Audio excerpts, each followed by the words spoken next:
Not once, not twice, kundi 10 times sumailalim sa retoke ang events host na si Michael para raw ang minimithi niyang pleasing personality kanyang ma-achieve.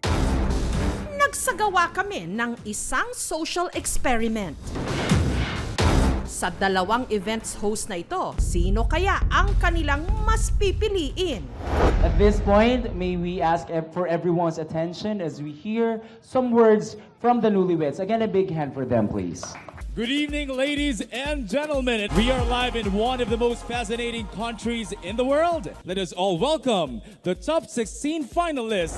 Yung pangalawa, mukha siyang gentleman kumpara sa isa. Mas pogi doon sa isa. Sa pangalawa, attractive na Focus po yung mga audience sa kanya. Parang pochi-pocho lang po yung una po. Ang hindi nila alam, ang dalawang events host na ito, iisa.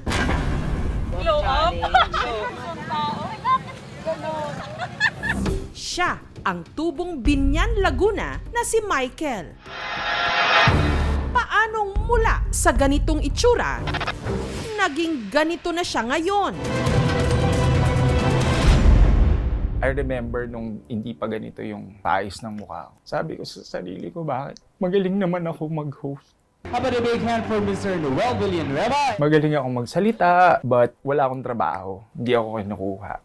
Until I realized, kasi I look different. I need to improve because it's not just the voice that most people would like to hear whenever they go to events. So yun yung talaga nagtulak sa akin na, okay, kailangan kong magpaayos o may ipagawa.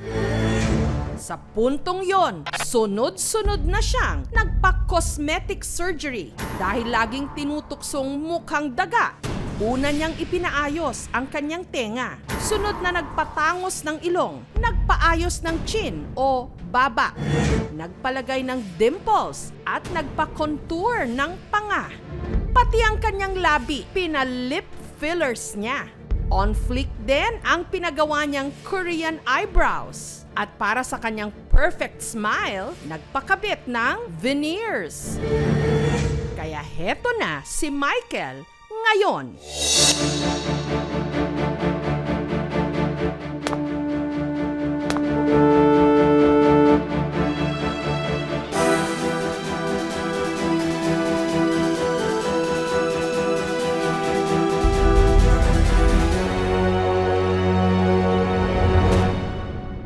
Before the pandemic, ang mga gig ko, minsan sa isang araw, 2. Isa sa tanghali, isa sa gabi. Minsan 3 pa yan. Madaming lumalapit sa akin, gusto magpa-picture, kumuha ng number. I was able to host a lot of local and international pageants. I travel around the world to host. Bagamat naghilom na ang mga sugat dahil sa kanyang mga operasyon, hindi ang mga pilat ng nakaraan. Bata pa lang daw si Michael, tampulan na siya ng tukso. They call me, "Ulik ba? Elang daga, Mickey Mouse." One time, nasa labas ako ng bahay, kasama ko yung friend ko. Tapos she squeezed my face. Sabi niya, "Michael, ang pangit mo." Ang pangit-pangit mo. Then I started to look at myself in the mirror. Masakit yun para sa magulang na yung anak mo binuli. Lagi kong nire-recommend sa kanya noon, huwag mo na silang pansinin at ipagpatuloy mo lang yung mga pangarap mo sa buhay. My family never made me feel that I'm ugly. Yung nanay ko, tatay ko, lagi sinasabi, pogi yan. Pero ako na mismo yung nakarealize sa sarili ko, parang, bakit yung ilong ng ate ko ang ganda? Kapag pinapakilala ako ng mami ko or ng papa ko, sasabihin, ay, ang ganda naman ng boses niyan. Magaling magsalita, magaling kumanta. Parang sa loob ko, sana, pwede ba maganda naman? I was never appreciate kung ano yung itsura ko. Yung insecurities ko, dinadaan ko na lang sa academics o kaya sa mga extracurricular. Nung nakapagtapos ng pag-aaral And to complete the list of our ninongs and ninangs tonight, at nakapagtrabaho, nag-ipon siya. Hanggang taong 2013, ipinagawa niya ang kanyang tenga at ilong. Pinost ko yun sa Facebook. Ang sabi ko, goodbye Disney. Kasi nga yung tawag sa akin Mickey Mouse. Bigla lang ako umuwi sa bahay na may benda. So akala ng daddy ko, napaaway ako. Sabi ko, nagpagawa akong ilong. Very understanding kasi yung parents ko. Tatay ko din yung naglilinis ng dugo dun sa ilong ko. I could see the love in his eyes sa pag ginagawa niya yun. Hanggang ang pagpaparetoke ni Michael, umabot na ng 10 beses sa halagang halos 1,000,000 piso. Usually, ang intervals is 1 year to 2 years. Hindi mabilisan. It takes time eh. Kailangan may healing process. Nag-reunion kami ng mga college friends ko. Tapos yung isa kong friend, sabi niya sa akin, Mike, mukha kang Italiano. Iba na yung tingin nila na hindi na ganun katulad dati na pag inaasar nila ako. Masarap yung nabubuhay ako sa mundo na may nagmamahal sa akin, sa kung sino ako at kung sino man ang pinili kong maging ako.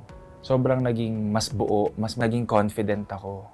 At ang lalo raw nagpabuo sa kanyang pagkatao, ang kanyang partner na si Andre David. First time ko siyang nakita sa video, na-notice ko na agad na there's something different sa ilong niya. Tinanong ko agad sa kanya and naging honest naman siya sa akin. Nung nagpunta ako sa attic ng bahay nila, nakita ko yung mga old photos niya nung hindi pa siya gawa. Tawanan lang kami together. Tinanggap ko siya ng buong buo, hindi dahil sa itsura niya, kundi sa buong pagkatao niya. Marami pa din namang negative. Marami pa ding mga nagbabash. And minsan nakakarinig ako na mukha na siyang robot, president ng science club. Kasi nga, gawa ng siyensya. I just kept quiet and, I processed things inside. Hanggang ang kanyang retoke serye na isipan din niyang i-upload. This boy was me. I ate bullying for breakfast. People would call me names. Cookie Monster, Ulikba, Elang Daga, Mickey Mouse. I get tired of people asking me, gawa ba yung ganyan mo? Nakakapagod magtanong yung mga tao. Tapos paulit-ulit lang din yung isasagot ko sa kanila. Kaya I decided to tell them what I've experienced.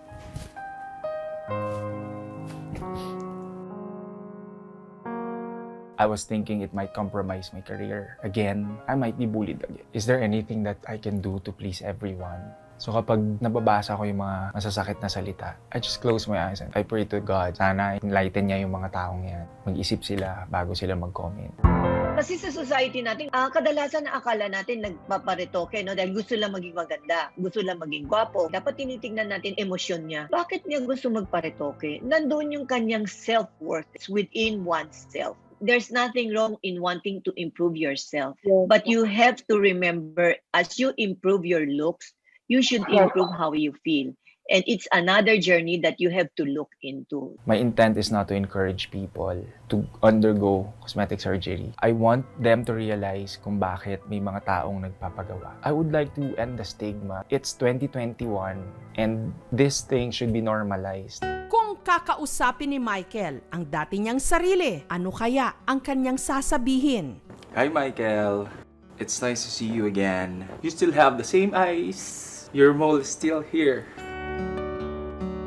I want you to know that you have blossomed to become a beautiful, fine young man. Alam mo, sobrang tatag mo. Nagpapasalamat ako na kinaya mo lahat ng mga hirap na dinanas mo sa buhay para abutin mo yung pangarap mo. You may have changed, but the inner persona is still here. He will always live in me. Contented naman na ako sa kung ano yung mga nagawa ng mga doctors ko. Feels good to be accepted, by your close friends and most especially by your family. Siguro, mas mabubuhay tayo ng masaya sa mundo kung maganda na lang yung sasabihin natin tungkol sa iba. Towards the end of the day, pag hinarap na natin ang Diyos, ito naman din yung titignan niya. Okay na magpaganda, pero dapat maganda rin yung kalooban. Choose to be your own beautiful. So kung ang aspeto ka, maganda o gwapo, piliin mo yun. My name is Michael Bristol, a product of love, art, and science.